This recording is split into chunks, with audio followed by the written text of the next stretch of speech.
विलक्षण प्रतिभा के धनी, चुंबकीय शक्ति के कुबेर, गुरुवर मुनि अविचल सागर के चरणों में सादर नमन। महाराज जी, लंबे समय से एक चर्चा चल रही है, पूरी जैन धर्मावली पूरे देश की आचार्य गुरुवर विद्यासागर जी महाराज को भारत रत्न दिलवाने का भारत सरकार से प्रयास कर रही है। तो हमारा ये कहना है, सोचना है कि जो अपनी दया भावना फाउंडेशन है वह इसमें कितनी मदद कर सकती है और कहाँ तक ये कारागार साबित होगी। नमोस्तु।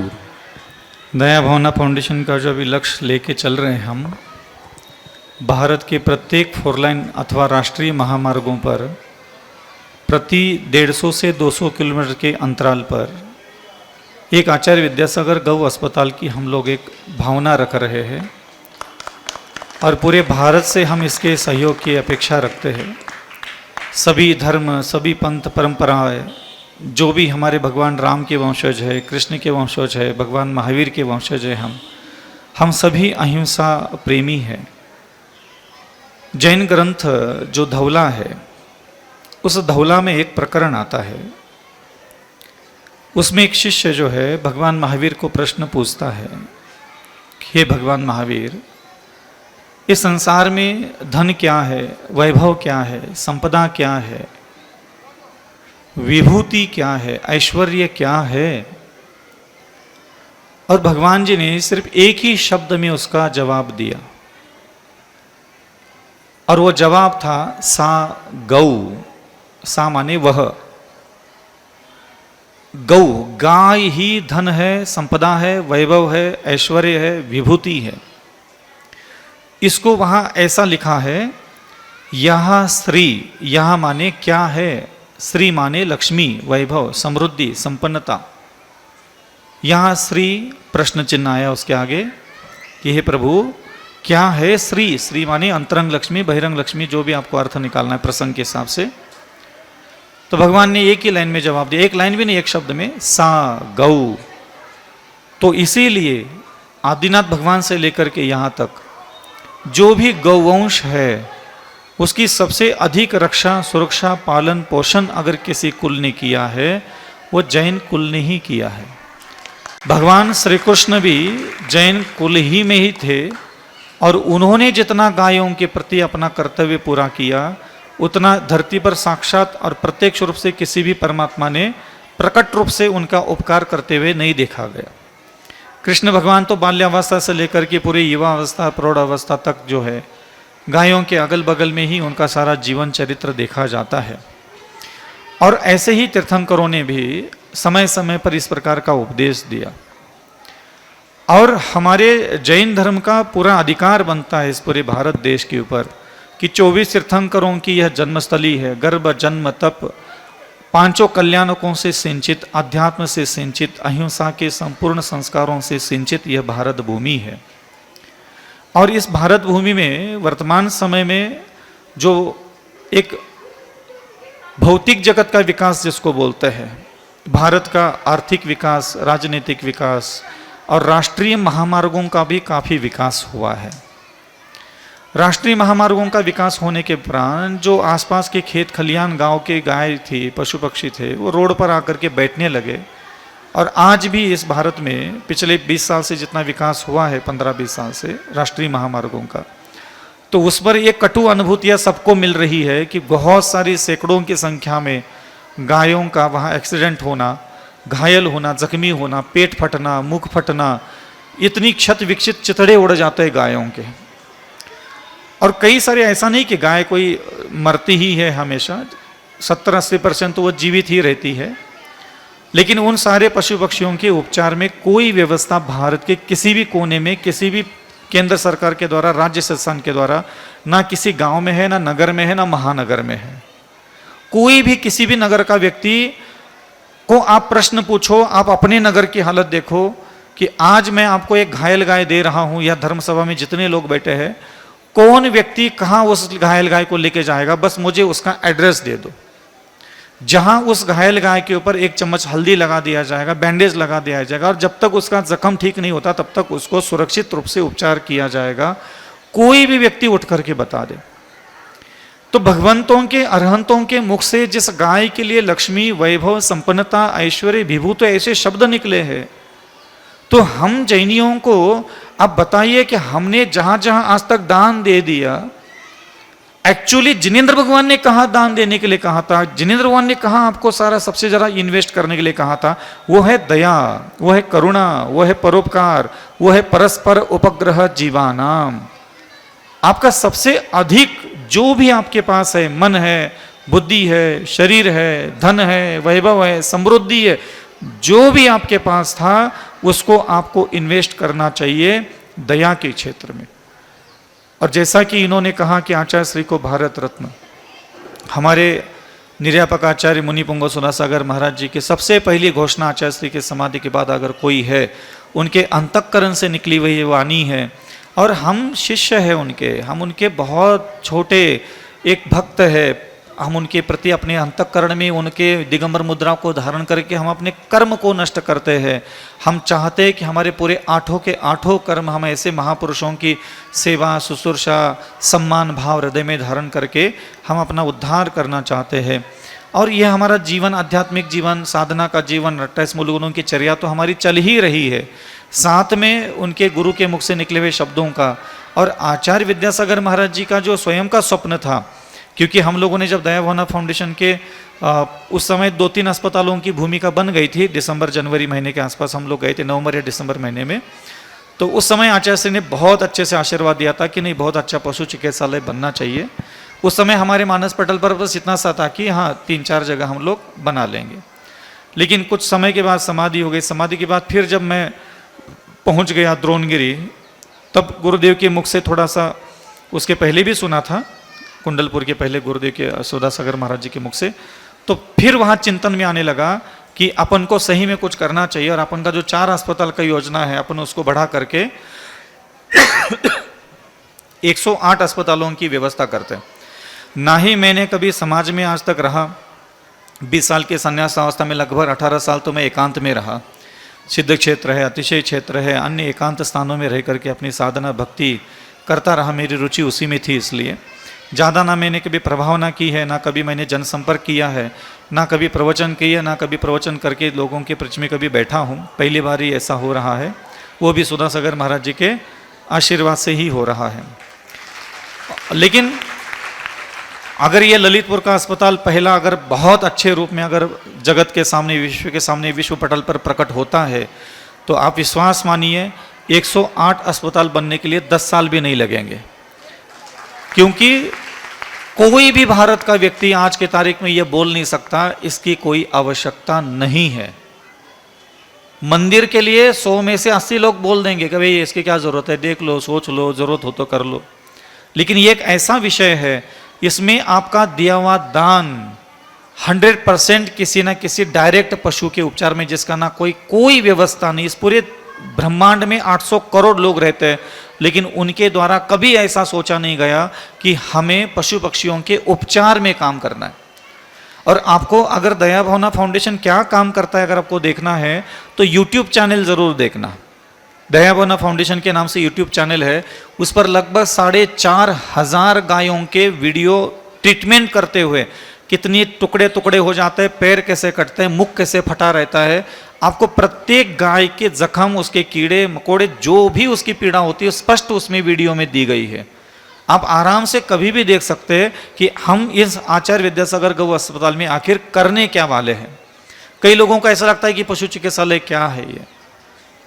एक भी अभी यहाँ बैठे बैठे कम से कम 4-5 कबूतर, 4-5 पक्षी यहाँ हम लोगों ने ठीक किए, यही आए वो।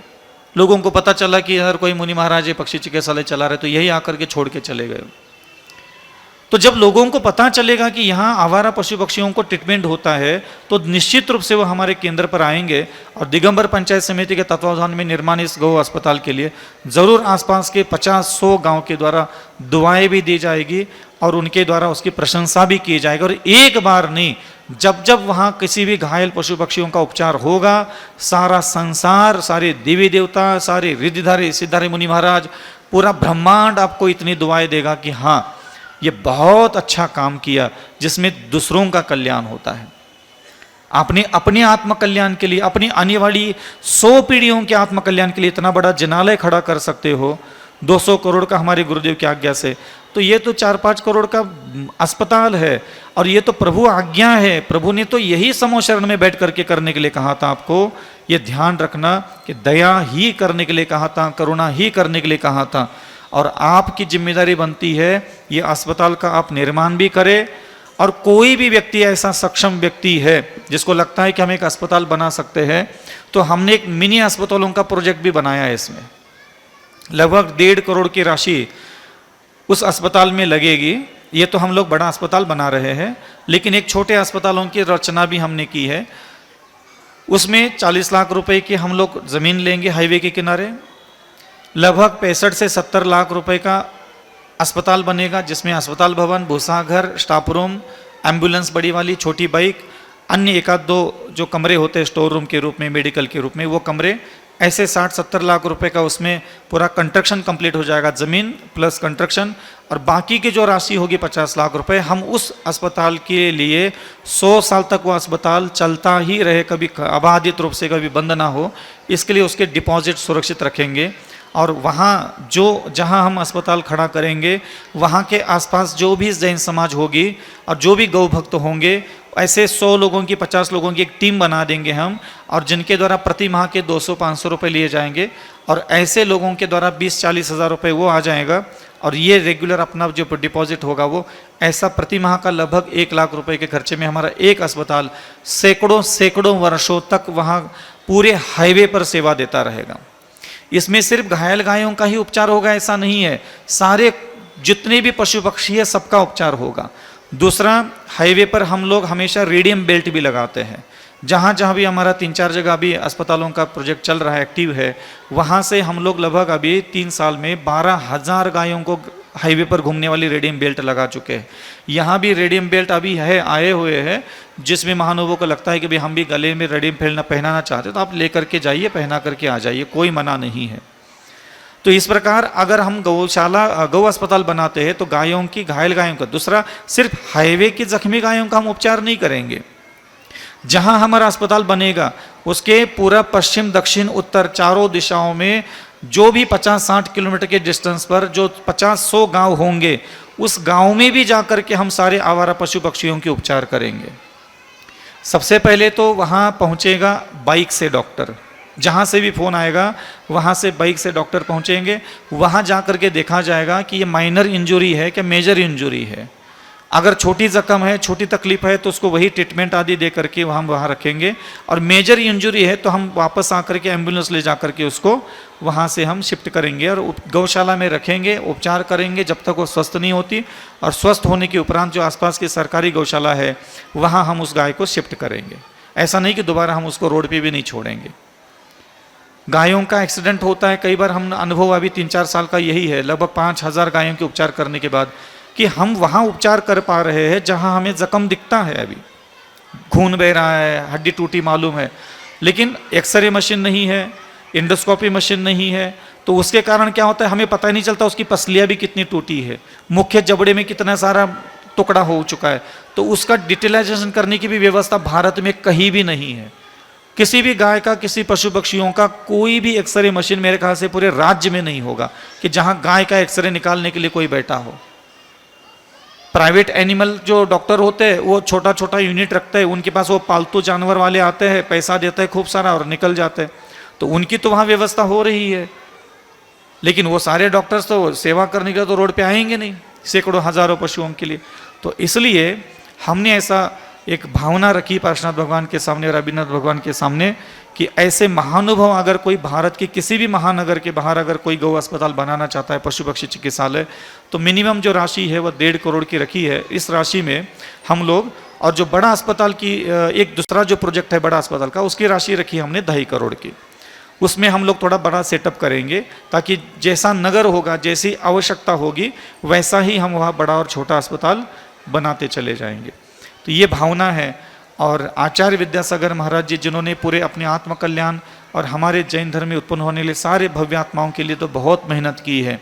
और अगर ऐसा अस्पतालों की संरचना जगह जगह पर अगर भारत के प्रत्येक हाईवे पर होती है, और आप सभी लोगों का उसमें सहयोग चाहिए, आपके सहयोग से ही बनी गई, तो जरूर भारत सरकार को एक दिन हमारे गुरुदेव को भारत रत्न की उपाधि देने के लिए सोचना भी नहीं पड़ेगा। और आसानी से हम लोगों का यह कार्य होगा। आप मान लीजिए अगर मैं 5 अस्पताल बनाता हूं तो उसका क्या लाभ मिलेगा? अगर 5 अस्पताल बनते हैं तो लगभग 1000 किलोमीटर का हाईवे पूरा हजारों साल के लिए सुरक्षित हो गया।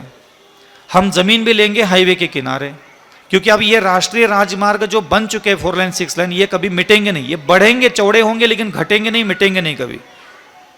इसलिए हम हाईवे के किनारे की जमीन लेकर के उसी में अस्पताल बनाएंगे और पूरे के पूरे सैकड़ों वर्षों तक इस जैन धर्म की गाथा और जैन धर्म के महान संतों के बोर्ड को किसी भी जगह किसी भी हाईवे पर कोई निकले, हमारे गुरुवर आचार्य विद्यासागर जी का बोर्ड, कोई व्यक्ति किसी दिशा में गाड़ी दौड़ा दे उसको एक बार नहीं 50 बार, यहां से सागर भी जाएगा तो कम से कम 20 बार उसको आचार्य विद्यासागर गौ अस्पताल का बोर्ड पढ़ना ही पड़ेगा। और ऐसे भारत के प्रत्येक राष्ट्रीय महामार्ग पर हमारी एक इच्छा है। 5 अस्पताल में कितना लगेगा? 7-8 करोड़ रुपए, इससे ज्यादा लगने वाला भी नहीं है। और अगर कोई ऐसे सृष्टि महानुभाव है कि नहीं गुरुदेव हम 1.5-2 करोड़ रुपए आपको दयाभावना फाउंडेशन के लिए हम करके एक अस्पताल की यूनिट खड़े करते चले जाए, तो प्रत्येक महानगर में हम 2-2 हज़ार लोगों से भी अगर मान लीजिए 11,000 भी ले लेते तो भी हमारा एक अस्पताल ऐसा पूरे भारत में खड़ा होगा। और एक अस्पताल में मिनिमम जो हमारा अभी तक का अनुभव है 3,000 से लेकर के 5,000 गायों के पशु पक्षियों के उपचार पूरे हो जाते हैं, क्योंकि हमने अभी सोनागिरी वाली यूनिट में ही 4,500 गायों का उपचार कर चुके हैं ऑलरेडी। 18 गौशाला भी वहाँ हम दतिया जिले में चला रहे हैं और झांसी में भी चल रहा है, ग्वालियर में भी चल रहा है, बाजना में भी चल रहा है, छतरपुर के 1-2 जगह भी और चल रहा है।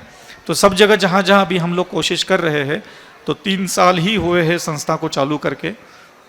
अभी आचार्य श्री की समाधि के बाद फिर हम लोगों का प्रबल मानस है कि हम तो इसको अपने प्राण जब तक हमारे घट में है तब तक हमारा एक एक पल सिर्फ आचार्य विद्यासागर गौ अस्पताल भारत में निर्माण करने के लिए ही रहेगा। चाहे हमारी मुक्ति मिले चाहे हमें मुक्ति ना मिले, लेकिन आचार्य विद्यासागर महाराज जी युगों युगों तक, जब तक चंद्रमा सूरज रहेगा, इस पूरे भारत देश पर अगर सबसे बड़े संत ने अगर उपकार किया है तो किस संत ने उपकार किया है भारत देश के ऊपर? तो आचार्य विद्यासागर जी का नाम सर्वप्रथम आना चाहिए। ऐसा नहीं कि सिर्फ जैनियों पर उपकार किया और मेरे अविचल सागर जी पर उपकार किया है ना, हम सब लोग तो गुरु से बोलते हैं कि हम पर बहुत उपकार है, लेकिन भारत देश बोले, प्रधानमंत्री से राष्ट्रपति से लेकर के पूरा सरपंच तक बोल उठे कि आचार्य विद्यासागर महाराज ये कौन थे जिन्होंने इस प्रकार के पूरे भारत के प्रत्येक कोने कोने में गौ अस्पताल पशु अस्पताल खोले हैं। कोई बड़ी बात नहीं है, 10-20-50 लोग भी इकट्ठा हो जाए और वो सोच ले कि हमें 1.5 करोड़ आपको देना है, तो आपके अस्पताल तो यूं बनते चले जाएंगे जैसे बिल्कुल हवा में बन जाते हैं। तो जैन समाज बहुत सक्षम है, इतरेतर समाज भी बहुत सक्षम है, बहुत अल्प राशि है और 1 टाइम का इन्वेस्टमेंट है। आपकी इतनी राशि में अस्पताल भी, ज़मीन भी और पूरे 100 साल तक उसी के ब्याज से आसपास के लोगों के थोड़ा थोड़ा स्वल्प डोनेशन से वो हमारा अस्पताल युगों युगों तक चलता रहेगा। ये कभी कोई बंद कर ही नहीं सकता, कोई ऑब्जेक्शन है ही नहीं इसमें किसी का। इसलिए हम चाहते हैं कि आचार्य विद्यासागर महाराज जी को भारत रत्न जरूर मिलना चाहिए।